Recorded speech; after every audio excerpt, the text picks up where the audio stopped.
putra-putra bangsa saat ini agar mengenali founding father kita yaitu Soekarno. Ini adalah rangkaian daripada PDI Perjuangan untuk selalu mengingatkan kepada kita bagaimana sosok Soekarno pada masanya.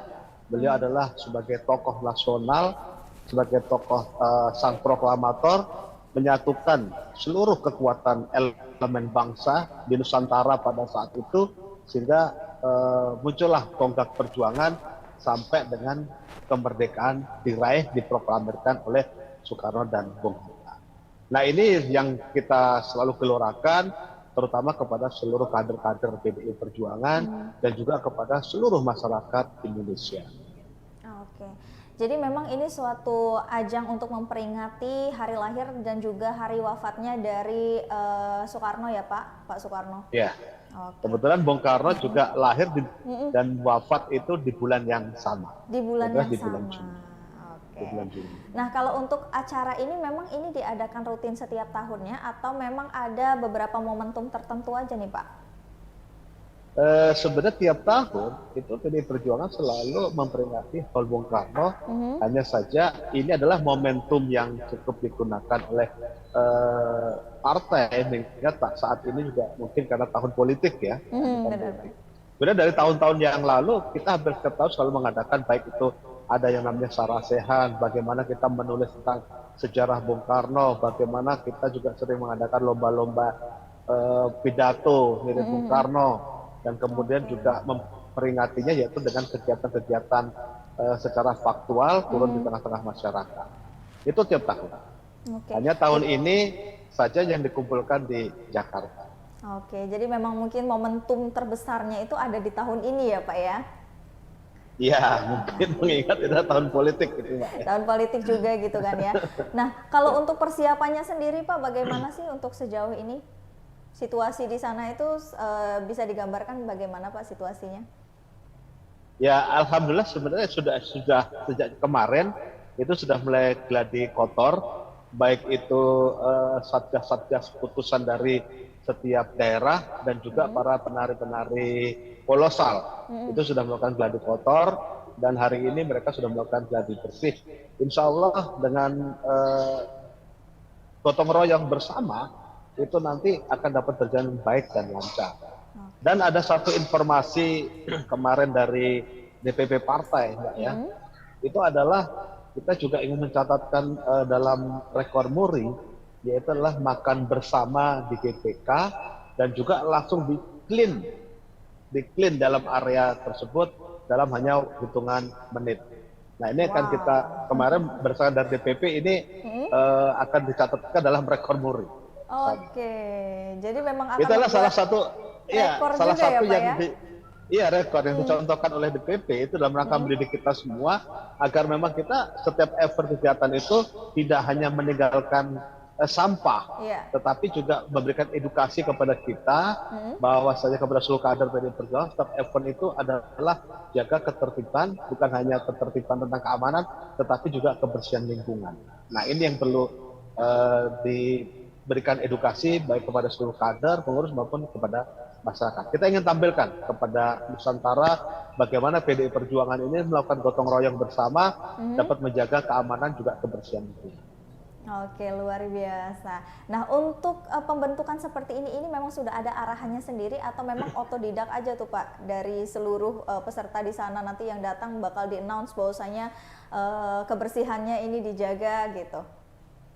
Iya, sebenarnya dalam setiap event di PDI Perjuangan itu selalu mengedepankan hal tersebut, kebersihan, ketertiban, dan juga seperti antri dan tidak berdesak-desakan segala macam itu selalu digaungkan. Nah, tetapi ini adalah event yang cukup besar. Kalau biasanya kan di PRJ Kemayoran, ya kan? Di EJSP Kemayoran jumlahnya hanya ribuan. Ini kan ratusan ribu. Nah, ini yang cukup berbeda. Nah, oleh karenanya ini bahu membahu dari seluruh elemen kader di hampir panitianya itu diambil dari kader dari berbagai daerah, Mbak.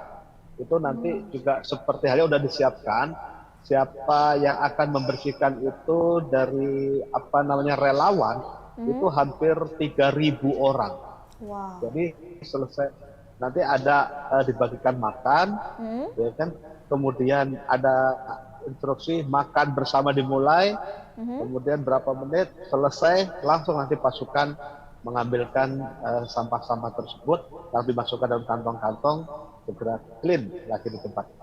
Oke, artinya memang persiapan untuk Hall Bung Karno ini sampai sedetail itu ya Pak, sudah dipersiapkan ya. Ini dari jauh hari tentunya ya.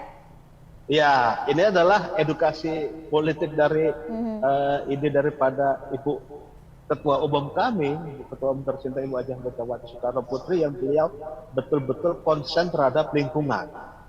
Beliau selalu memikirkan itu. Jadi bukan hanya acara itu berlangsung meriah dan sukses, sukses dalam artian rame, ya kan, rame gegap gempita, tetapi juga bagaimana begitu acara selesai, tetapi lingkungan juga tetap terjaga dengan baik, dengan lingkungan bersih, tidak meninggalkan sampah berserakan di lingkungan.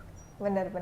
Nah, kalau untuk anggotanya nih Pak, untuk anggota Partai PDI sendiri di setiap daerah atau setiap wilayahnya itu, apakah disarankan, diwajibkan untuk datang semua atau hanya perwakilan-perwakilannya aja nih Pak di setiap daerah? Nah, itu yang sebenarnya juga dilema buat kami, Mbak pengurus. Kenapa? Karena yang mendaftar ingin berangkat ini kan banyak. Ya. Tetapi karena mengingat kapasitas Gelora Bung Karno, ini kan disesuaikan dengan daya tampungnya. Sehingga setiap daerah itu sudah dibagikan kuota. Beri contoh di Kota Bandar Lampung, kita jumlah pengurus itu hampir 2.400 lebih. Tetapi hanya diberikan kuota untuk berangkat ke GBK Bung Karno ini hanya 600 orang. Nah, ini ya kemarin juga agak polemik karena hampir semuanya rata-rata kan mereka ingin berangkat. Iya, benar. Ingin berangkat, mendengarkan langsung wejangan-wejangan petuah dari Ketua Umum, dan juga nanti ada sambutan dari Presiden kita Bapak Jokowi yang notabene kader PDI Perjuangan, dan juga mungkin nanti ada juga arahan dari atau sambutan dari bakal calon presiden Bapak Ganjar Pranowo. Nah, itu adalah rasa antusiasme dari kader di daerah, sehingga mereka sebenarnya antusiasmenya luar biasa ingin berangkat. Tapi karena emang jumlah kuota yang diberikan terbatas, ya mau tidak mau kami dengan segala permohonan maaf kepada kader membatasi jumlah keberangkatan peserta. Oke, Karena kalau kan boleh, masuk ke Gelora Bung Karno kan itu tidak sembarangan. Iya. Karena juga kita harus diberikan tanda khusus, seperti ada setiap daerah itu ada tanda gelang atau ID card, dan itu berbeda-beda sebagai tandanya. Oke. Nah, kalau untuk kuotanya sendiri Pak, berapa banyak kuota yang diberikan? Atau kuota Di Bandar tampung Lampung dari hanya, kuota tampung dari keseluruhan itu Pak? kalau nggak salah di Provinsi Lampung itu hanya diberikan kuota 4.500 kalau nggak salah itu. 4.500. Kalau untuk di Tapi di Bandar GBK-nya Lampung sendiri Pak? Di GBK sendiri hanya sekitar berapa? 74.000 atau berapa? 74.000. Oke. Jadi Iya, estimasi mungkin yang datang ini hampir 74.000 lebih ya Pak ya? Saya pastikan 74.000 lebih, karena ya saya dapat informasi sampai tadi siang aja, banyak juga pengurus dan kader yang mereka tetap berangkat ke Jakarta walaupun di luar nama-nama yang sudah kita daftarkan 600 tadi itu. Wow, jadi sangat antusias sekali nih Pak ya. Kalau 74.000 Iya. ini kayaknya lebih banyakkan Hall Bung Karno nih Tribuners daripada nonton-nonton konser yang lain ya Pak ya. Bisa memecahkan rekor juga loh PDI ini. Nah, itu salah satu ya PDI Perjuangan itu sudah tercatat dalam rekor muri cukup banyak. Iya, Salah iya. satunya adalah manajemen administratif kesekretariatan partai. Satu-satu yang dapat ISO berapa itu ya? ISO 2000 atau ISO segitu itu hanya PDI Perjuangan. Dalam rekor muri juga PDI Perjuangan. Dan ini juga nanti tentunya juga akan kita catatkan dalam rekor muri. Mohon doa restunya, Mbak. Oke, Mohon doa siap. restu dari seluruh masyarakat nanti. Siap. Apapun yang terbaik pasti didoakan yang terbaik juga ya Pak. Ya, Nah, insyaallah, ini amin. ngomong-ngomong nih Pak, karena kan nanti di sana ada Pak Jokowi juga, ada Ibu Megawati, ada Pak Ganjar juga ya selaku bakal calon dari presiden kita. Apakah ini menjadi salah satu strategi juga nih Pak untuk pemenangan dari Pak Ganjar? Ya, tentunya namanya kegiatan politik, mau dibilang enggak berpolitik, nggak ada kaitan politik, pasti orang pengamat dan juga masyarakat menilai ini pasti ada eksesnya terhadap politik. Mungkin juga ini salah satu bagaimana kita juga ingin tunjukkan kepada masyarakat, kepada rakyat Indonesia, masyarakat Nusantara Indonesia ini bagaimana kekompakan daripada seluruh kader PDI Perjuangan di struktural partai dengan gotong royong mampu melaksanakan event sebesar ini, sebaik ini dengan baik, tertib dan lancar dan tidak banyak meninggalkan sampah. Iya, oke. Ini kan event besar ya Pak Wiyadi, event yang besar banget Ya. nih, hampir 75.000 orang lebih. Nah, rangkaian acaranya itu yang tergabung itu ada apa saja Pak Wiyadi? Dan acara Ya. intinya itu apa? Ya, kalau yang pertama pastilah itu adalah hiburan untuk pada seluruh peserta seperti tari-tarian selamat datang, dan juga nanti akan kita tampilkan tari-tarian yang tentunya mengangkat tentang tema ke berbagai macam kebudayaan yang ada di Nusantara ini, ya kan?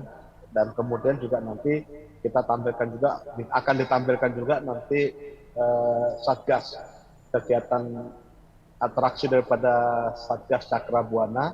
Dan Satgas ini adalah dikomandai oleh Bapak Komarudin Watubun, yang adalah Ketua DPP Partai. Mereka adalah Komandan Satgas Cakra Buana. Nah itu insya Allah mereka juga menampilkan atraksi-atraksi nanti di Gelora Bung Karno, selain juga dengan tarian-tarian kolosal dari berbagai macam daerah tersebut. Oke, jadi Ya memang pasti acara puncaknya ya, yang di acara puncaknya ya pasti adalah pidato politik kepada Ibu Ketua Umum. Oke. Jadi memang temanya ini masih dalam nasionalisme dan Nusantara ya, dengan menghadirkan tarian-tarian kolosal, tarian-tarian tradisional, dan juga ada atraksi nanti ya Pak di sana ya. Ini dari Pak Wiyadi menjelaskan aja udah seru banget nih Tribuners ya, apalagi yang berada di sana nanti nih. Pasti kita nggak bisa bayangin kan, insya Allah besok siang dalam area GBK itu merah membara, yang menunjukkan semangat juang daripada seluruh masyarakat Indonesia untuk perbaikan Nusantara ke depan, lebih baik masyarakatnya lebih sejahtera. Nah untuk Pak Wiyadi sendiri ada persiapan khusus nggak sih Pak untuk acara besok ini?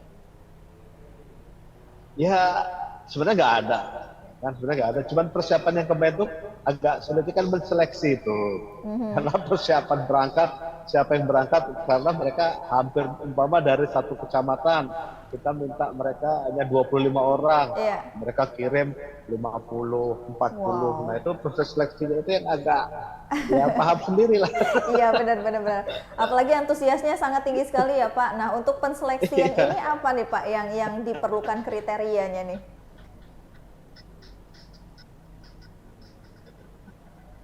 Halo?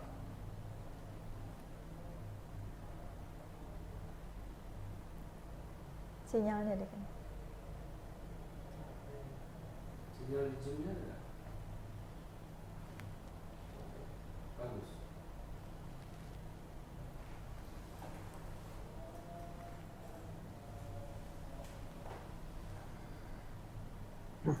Ya kemarin kita sepakat bahwa yang kita kemarin sepakati kriteria itu yang berapa apa?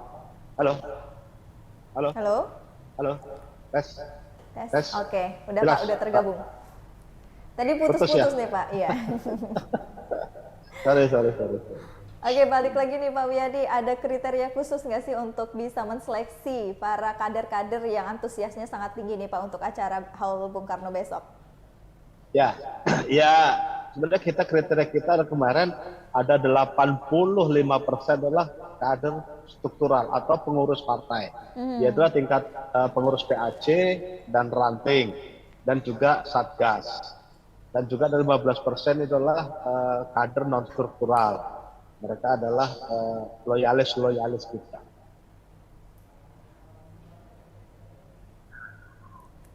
Oke, berarti memang 85% ini sudah dipastikan kader struktural ya Pak ya, yang memang pastinya aktif nih ya. Iya.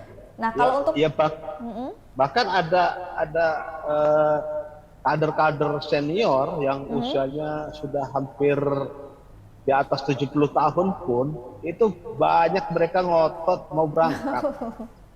Ya, ngotot berangkat. Kami sampaikan kepada tentunya anaknya juga harus memberikan izin atau tidak. Itu ada banyak ibu-ibu itu yang namanya rombongan Sri Kandi Iya. itu usia di atas 70, itu ada beberapa orang ngotot mereka harus berangkat, nggak dikasih berangkat juga, nggak keluar-keluar dari kantor DPC, mereka ngotot harus berangkat. Nah, Oke. ya Nah, udahlah, tentunya kita berangkatin, tapi tentunya dengan nanti ada pengawalan-pengawalan. oke, nah berarti dari Pak Wiyade sendiri ada pengawalannya juga ya dari untuk mengawal kader-kader dari Lampung ini, terkhusus untuk Sri Kandi yang umurnya sudah di atas 80 tadi nih, 70-an. Ya, kalau saya nggak perlu pengawalan, justru saya mengawal mereka Oke, Pak agar Wiyade yang seluruh kader mengawal ya. saya kawal karena adalah tanggung jawabnya ada di saya kan gitu. Benar. Seluruh pasukan 600 orang ini tentunya mereka juga dapat terlayani dengan baik, jangan sampai mereka kekurangan makan dan minum, dan juga mereka di sana juga tetap sehat selalu dari nanti berangkat sampai dengan pulang kembali. Ini tanggung jawab penuh dari Ketua DPC Partai. Oke, jadi memang Jadi kalau saya ini, nggak perlu dikawal, Mbak, nggak perlu dikawal. kalau Pak Wiyade nggak perlu ya dikawal loh. Oke. Ya, Nah, berarti Pak Wiyade nih ya yang menjadi komando utamanya nih kader dari Lampung ya, 600 orang ini ya. iya, itulah kewajiban dan tanggung jawab. Oke. Ada kesulitannya Tapi, nggak sih Pak selain penseleksian tadi nih? Ya, yang pasti ya mudah-mudahan berjalan lancar. Paling nanti di penyeberangan ya, karena ini adalah mulai musim liburan, sepertinya kayak Bakal seperti itu di Bakau itu lumayan cukup ramai penyeberangan. Nah, paling disitulah nanti yang butuh waktu agak panjang, sehingga kita harus berikan pemahaman juga kepada seluruh kader kita agar tetap bersabar dan menjaga ketertiban selama ada di pelabuhan. Mudah-mudahan sih nanti malam, karena berangkatnya kan malam ya, nanti malam ya, itu sekitar jam 8 sampai jam 10 atau jam 11 naik kapal, mudah-mudahan sudah agak lengang. Karena kalau sore cukup lumayan Mbak, dari jam 2 sampai jam 8 malam itu penyeberangan padat bareng dengan rombongan liburan anak sekolah. Iya. Berarti untuk dari Bandar Lampung ke Jakarta sendiri itu konvoy atau bagaimana nih Pak? Ya, mereka konvoy.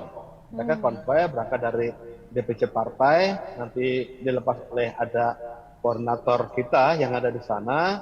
Nanti jam 8 berangkat bersamaan, mudah-mudahan bisa satu kapal. Ya, Dengan amin. satu kapal mereka jadi tidak Nggak mencar-mencar ya Pak? nggak mencar-mencar lah.